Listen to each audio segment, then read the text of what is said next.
We have Kaleo from Pepper joining us today just to talk about the new single "Shine Again." And yeah, this is going to be great, man. I'm super excited for this solo venture. I know that you linked up with our man Adu from Space Camp in 2023 at Reggae Rise Up, and you were mentioning like the seeds of this project were sort of planted back then. So does it go back that far? Or, like, what was the sort of catalyst to bring this about?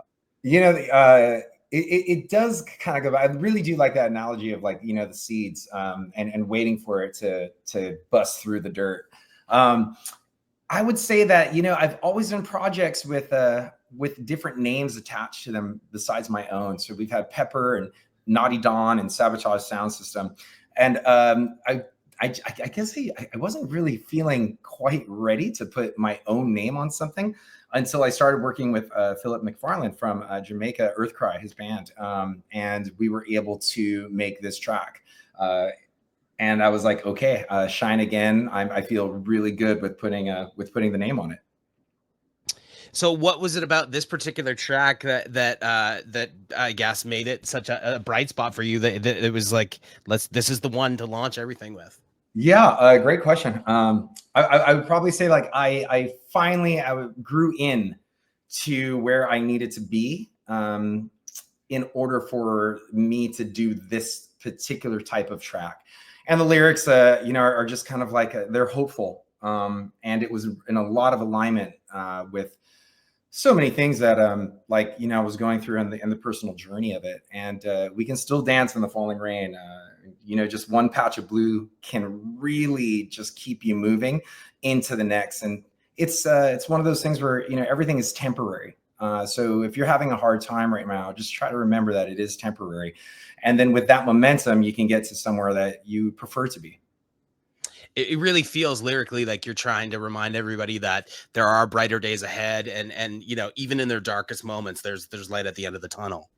Well, the cool thing is it's kind of like a post-it note. It's a reminder to myself. And if other people vibrate with it, then that's just a win-win situation. So I guess when it comes to the solo material, the Pepper material, or the various projects you've had over the past few years, is this more about like challenging yourself as a songwriter and sort of stepping outside the confines of what you're accustomed to? I think it's a real accurate description of allowing the Ohana, our fan base, to know where I'm at currently right now in life. And that authenticity is really fun to be able to explain through these songs that will be released on Kaleo Wassman. And these types of projects allow you to sort of color outside the lines and do things that you wouldn't normally, test out with artistically in a regular project where you sort of have the framework built. Yeah, a huge influence of mine that I've learned so much from is David Albarn from the Gorillaz, Blur, The Good, the Bad, the Queen, and his own solo stuff as well. And it's amazing to see like how many different sonics can come from, one person. Super inspiring. And that's kind of where I'm at right now. It's, with the Naughty Dawn, it was a little more electric. Sabotage was a little more of like a wood-based, kind of like a lo-fi sounding. Pepper has always, been Pepper, a punk band that plays reggae.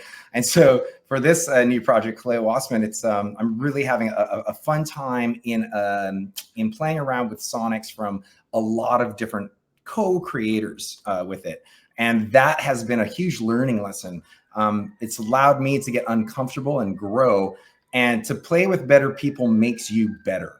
And I'm really just excited about that. And by the way, you're going to hear a siren go on right now. I kind of like live like downtown Oceanside, so you get all the action, right?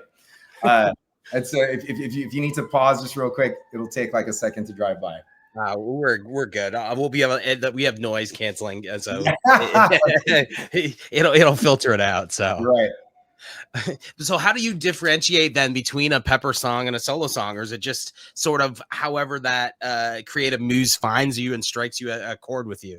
Well, first of all, these are just really great questions. So thank you for throwing these up. I would probably have to say, with the Pepper work, it's really fun to co-collaborate with the boys that we've been making music with since 1997. And Crazy. yeah, it's beautiful. It's a real beautiful thing. And to be able to watch, three guys just explore these decades with each other, that really has like a chemistry when you have those kind of releases. For this, I'm kind of like on the kind of on my own frontier of figuring out who I'm becoming and the evolution of it. And that to me is really exciting. And to be able to share it with everyone who's listened to all the projects in the past, it's really fun and it's brand new. And that's what I'm gonna have to chalk it up to, man. It's brand new and it's fun. And it's growth. I'm like I said, when you get uncomfortable, you get to grow. And I don't think I've been more ready in my life to be more uncomfortable than right now. And that to me is it's a real good indication that I'm stepping in the right direction. So then, we have the new singles out now, which it's available on all digital streaming platforms and out there. What's next? Can we expect a full length record? What can you tell us about this upcoming project? Yeah, absolutely. The fun part about releasing music nowadays is I don't really think anyone has a grasp on it yet, because it's constantly switching and moving. It wasn't like the old days. You hit the studio, right? You go in, you play, you knock it out, you find the single, whatever that is. You go and you do the press, you do a tour on it, and all that. I mean, there was like kind of like this this path, back in the day. But now in the world of streaming and technology and what everything's going on, I'm really just happy to start releasing music. And I don't know. Yes, it could be an album. Yes, it could be just a release every month. We have the ability to kind of be creative with it. And working with Law Records, which is Pepper's, record label, and Pepper owns Law Records, so it's really, really a blessing to be able to have as much fun not only creating the music, but also in how we may release it. I don't have a different answer, but I will say that we're having a lot of fun not being attached to an old model and being, I would say, aware of what the current that this music releasing is all about now. The funnest part is not having a roadmap and not knowing where you're going. Yeah, and that again leads right to this uncomfortableness, but that uncomfortableness is leading to growth. So not only am I really having fun with the creating of the new sonics, I am also having a blast on how we're going to release it, because it's all new, and we kind of just like we're in the wild west of this music business. All I do know is this: I know that with all of the music that's coming at people right now, I mean, it's a bit overwhelming. Every Friday on Spotify or whatever platform streaming, you're going to have thousands upon thousands upon thousands of people uploading their releases. My thing that I like to think about is we've never had more music ever, which is great, because as a fan first, that means I'm like, wow, I'm getting exposed to so many different things. And then also, I really do believe, like, if a song does resonate with people, that song will actually be able to be streamed and streamed more and show its, I would say, show its strength through all of the overwhelmingness that can happen when we're releasing music now. Your phone's constantly pinging you every week with 20 new releases, right? So it's like you're constantly vying for people's attention. I mean, I will be the first to say I have no idea how to release music anymore, but that's not a bad thing. What I'm really excited about is, well, let me create some music and let me figure out interesting ways to release it. And I believe at the bottom, the bottom line at the end of the day, if the song is good, people are going to want to listen to it. And that goes to show you, like, okay, well, this is the right path. We're going in the right direction. And if this is how it works. And you have guys like, TikTok guys like Jairus Johnson, who are, making their foray into music and really having breakthrough success. But I don't think that would have been possible. Like, you guys came up in that Warped Tour era. That model wouldn't have existed back then. Then it was about fanzines and it was about being in the right places and on the right tours and all that thing. Now you just have the accessibility that anybody can reach you almost at any moment. It's actually a privilege to say that we've been doing this for so long that we do know the old way. And now there is a brand, and it's constantly changing our way of releasing music nowadays. I'm happy to know what it was and excited to see what it will be. And in talking about Pepper, you guys did come up in the punk ranks through the Warp Tour. What the Warp Tour's back this year, which is incredible. What do you remember about those early Warp Tour memories for you? What comes Oh to man, mind? I remember like 2001. That was our very first one. We had to build the Volcom stage, and we were just, oh my goodness, we were just sucked out. We got I think we got like Bud Light, a case of Bud Light a day, but no water. Yeah, zero water, and we would have to build that stage and tear it down every day. We would and then we would perform, uh and then we tear it down. That was the way that went, right? You build the stage, you perform, you wait till like 15 or 17 other bands perform on that stage, and you break it down, then you pack it away, and then you drive in a marketing van with no AC 450 miles to the next show so you can go and build that stage again. So it was brutal. And then as the years went by, it got easier and easier. My favorite thing was like there's a Warped Tour family, right? The production family, and they never changed. And if they did change, it may be like one new person, and that was it. But like their nucleus was so tight, and it was a wonderful experience to see a traveling circus with such a wonderful kind of crew. And of course, at the helm always was Kevin Lyman, who taught us so much about the not only music but the music industry as well. I feel like there was something sort of missing with Warp Tour being gone. Like there was a band and fan camaraderie, and it truly was something special. Like everything that definitely from bands eating together, tearing down stages. Like Yeah. you really truly became a family during those runs. Oh, it was so fantastic, man. I remember a band called Wanted Dead from coincidentally Oceanside, where I live now. It was like they were just the hardcore street punk band, and we were not.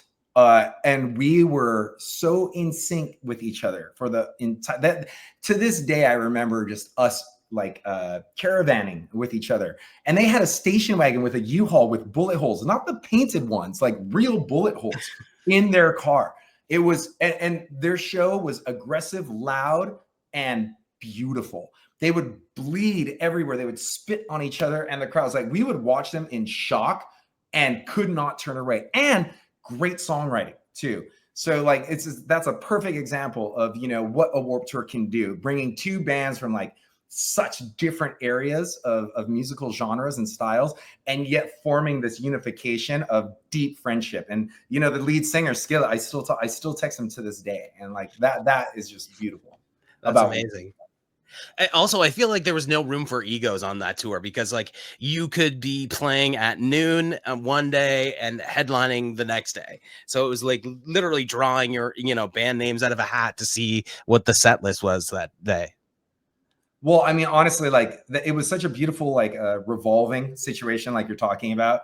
Yeah. And also too, man, like there's something to be said about like just like a punk tour, and egos don't really travel too well.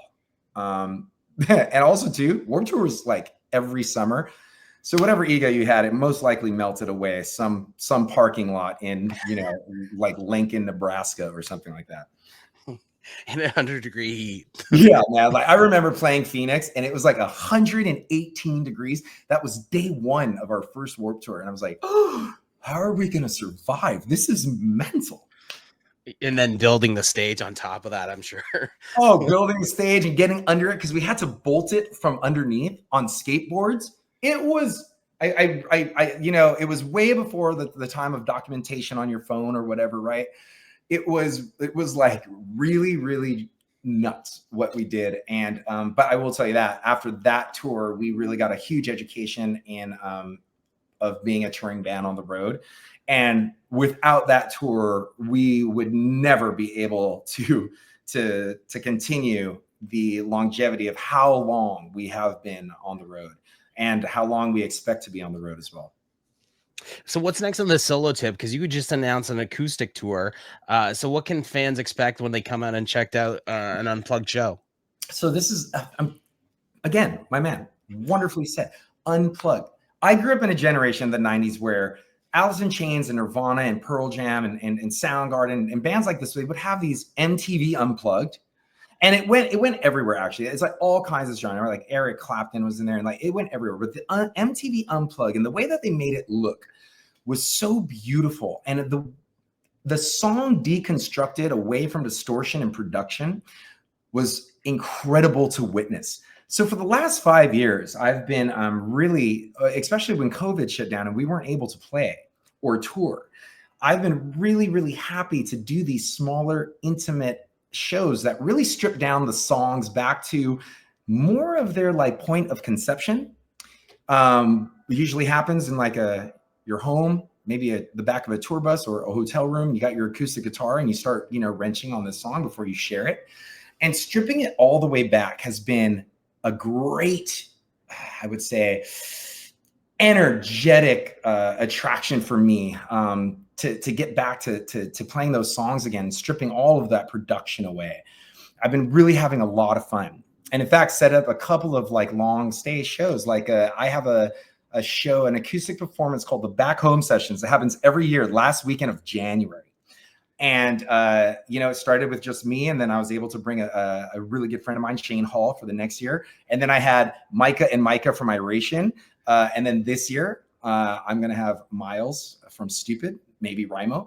And it's been fun to be able to watch these guys come in. Now, I've been on tour with them for so long, but to see the songs that I love that they do stripped down to a complete, like, just acoustic arrangement has been so fun. And it also opens up this environment that is, you're not getting blasted. So like I'm seeing like my uncles and I'm seeing, my parents and I'm seeing my friends and their kids all come together and sit down and relax and get everything presented like an MTV Unplugged, candles and flowers, and be able to set it up like that. It's been such a fun way to present music, not only having to rely on those big lights, big shows, big festivals, loudspeakers. It's been really, really incredible for me to have both and also too, I feel that they're only helping each other as far as the performances that we're delivering.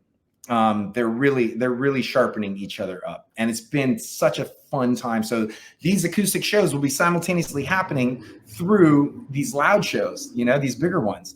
But to be able to strip it down, you just have a different vibe. It brings it to a point where you now connect with the audience in a different way. Instead of like playing like, a reggae rise up, which I love. I love those huge 30,000 person festivals. But I'm also loving like 150, 400, 500 people shows where you really get to like, I would say, have a little more of a connection than just the bigger ones. But I mean, it doesn't have to be either or. Both and is always suggested for me. So these acoustic tours they're really fun for me to connect in a raw base with the fans as well. And I've got some fun, like, people joining me. Jeff from Expendables will be there. I've got Wayne Lothian from English Beat. He's the bass player. I've been working with him tons. And so I get to perform with different people.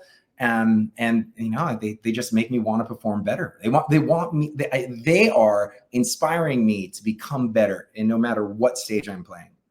Those shows sound incredible, and there's something unique about sort of stripping down to the acoustic essence of a song that like sort of makes it a little bit more vulnerable. That like you're sharing an intimate moment with those songs too. Absolutely. There's not one year that doesn't go by. It's usually in April that I watch the Alice in Chains Unplugged.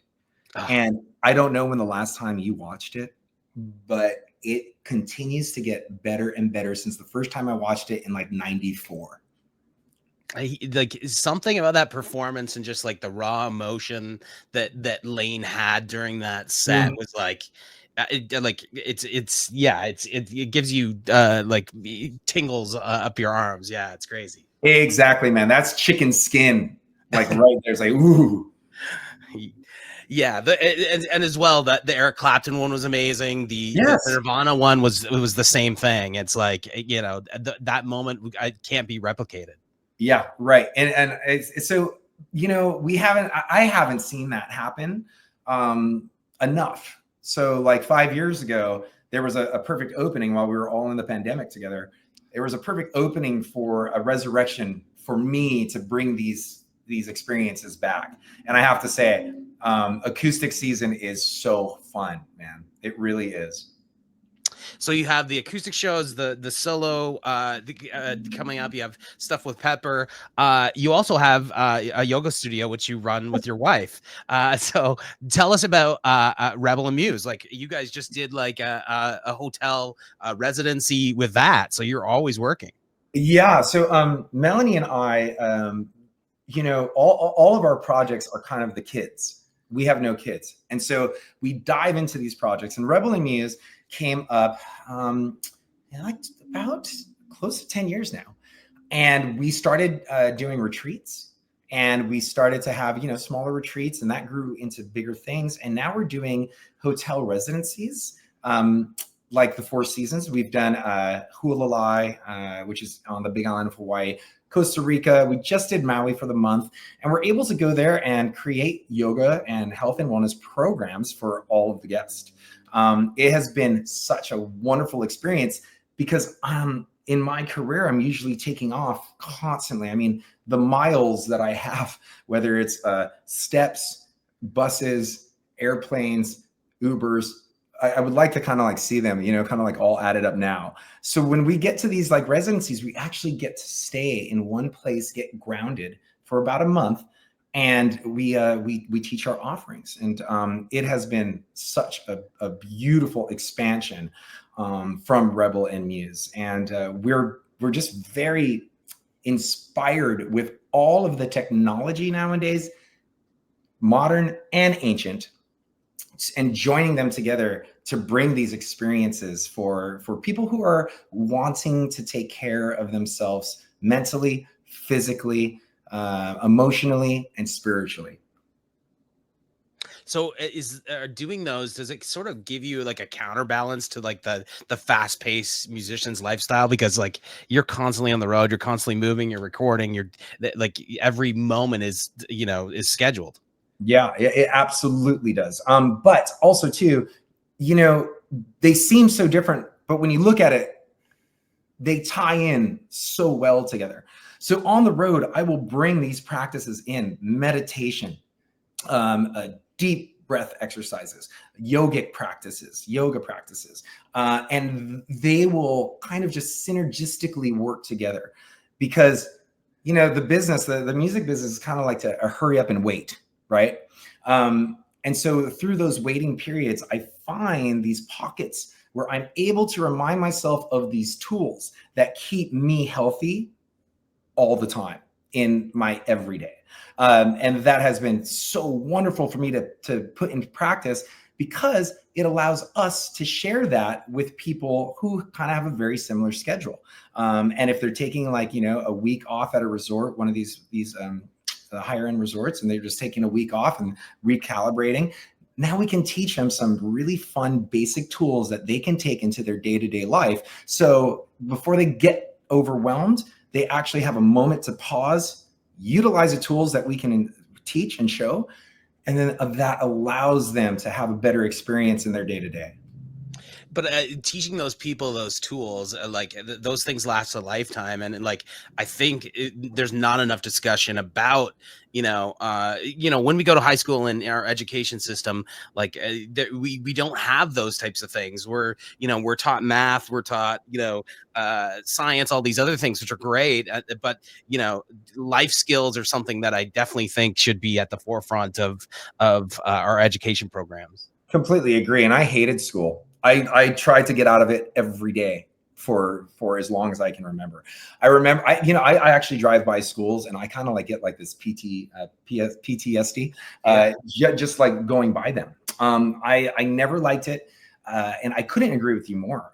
To teach people, also too, when you're teaching any kind of like tools like this, it's also a reminder for you, because we're all here. We're all going through our things, you know, and Earth is not necessarily the easiest go round. So it's really important that you practice that kindness and that compassion for yourself, and then allow it to expand even more coming out. Siren, real quick. Downtown Oceanside, always on fire. Uh, but yeah, it's really beautiful to remind yourself of the kindness and the compassion to take care of you. And then also, once you do that, then you're able to be of assistance to anyone around you that might need that reminder at the time. And that communication, that's what we're all about. That's what the Ohana is. It's really about that. And we're all here. We're all family. Take care of yourself so you can take care of others. And to me, that's just kind of what it's all about as far as my experience here. Amazing that you get to share that experience with your wife. I love that. It's wonderful because, yeah, we've spent so many years apart that now we actually have time together. And it's just been a beautiful unfolding. We're doing a segment in here at the Pier called Origin Stories, where we sort of break down classic songs from artists and their back catalog. Okay. I wanted to talk for a second about Stone Love, because obviously that's become this monster track within the Pepper back catalog. Yes. What do you remember from those recording sessions, and how that song came together? And was there ever a point where you were like, this song could be, you know, something massive? Never. It was never thought about it that way. It was, I think this is cool. And I had two other guys that thought it was cool too. And we made it. I remember, you know, recording it. It was all on tape, which was really, back in the day, this is how we had to do it. And it was wonderful. That song is, it's a dub plate. Well, actually, it's two dub plates in one. And it was to express my first time at a Jamaican dance. And it was in like Century City, downtown LA. It was one of like the most incredible things I've ever seen, especially being like a local kid from Kona, never ever knowing this life. And our mentor, the Don Wesley, who is Nur, who really took us underneath his wings when we first got here to explain what, like, you know, what reggae is and what the culture of reggae is. And so with him, he brought us to this dance, a place that we didn't really belong. But I just remember it being such a beautiful experience. I've never, ever felt, being from, again, an island in the middle of the Pacific Ocean. And I was enamored. I was enamored by the sights, the sounds, the tastes, the smells, the sweat, and the culture. The culture of it really just blew me away. And, you know, our longtime tour manager, Coach, it's always so funny. He's like, you know, he always says the song wrote itself. Most of the lyrics are actually just kind of like from a flyer that I got that night. And it was, I still have that flyer to this day in a photo book. Yes, we did have those, and I still have them. And so, yeah, it was Stone Love is definitely one of those magic songs that it was magic because it wasn't made to make a hit. It wasn't like trying to like cross into anything musically or be famous or anything like that. I just had this really cool experience. It was mind blowing. It changed me. And it really opened up the world for me to see. And I just thought it was a cool sound, and that was it. Those happy accidents sometimes produce the best material. Yeah, absolutely, brother. Like completely. And it was just as authentic as it could be. Is there a moment that sticks out where you're like, wow, this song is like, when did it dawn on you that it was this massive thing, or has that happened? You know, it's just back in the day as a man, you don't really have like a lot of songs, right? So you just play the songs that you have, and then you do covers or you just like elongate it or whatever. I just remember as soon as we started playing that, it was received well, and we enjoyed playing it. That's pretty much how it is to this day. it's got accolades now, right? And it went gold, and you know, it's been spun a lot, you know, like I think like 5 continents on Earth. But to tell you the truth, it's just a fun song to play. And when people sing with you at the shows, and like now everybody is like vibrating with their voices and they're singing and they're having a great time, and that energy is just, you know, building up at that moment.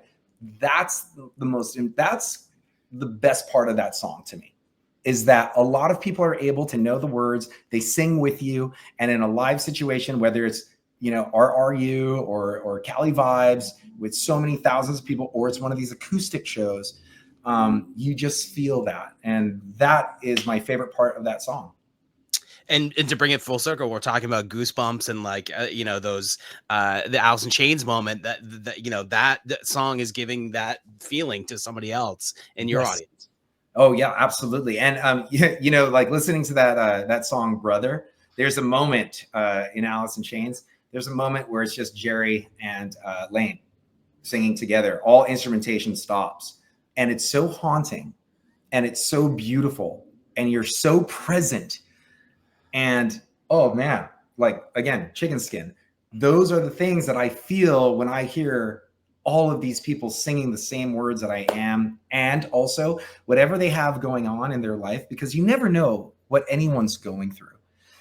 If they just for a moment forget anything that's difficult for them, so they can envelope themselves in this feeling with a lot of people around them. Oh, that makes it so worth it. And we're in the service industry, man. You know, that's it. Everybody is in the service industry, whether you're a king or a street sweeper. The service that I do, I am so grateful that I get to do. And yeah, and that unity that you feel with people, again, whether it's, you know, 80,000 or whether it's 150, no matter what's going on, that unity that you get to like feel, oh, it just brings that human connection even closer and even more for me.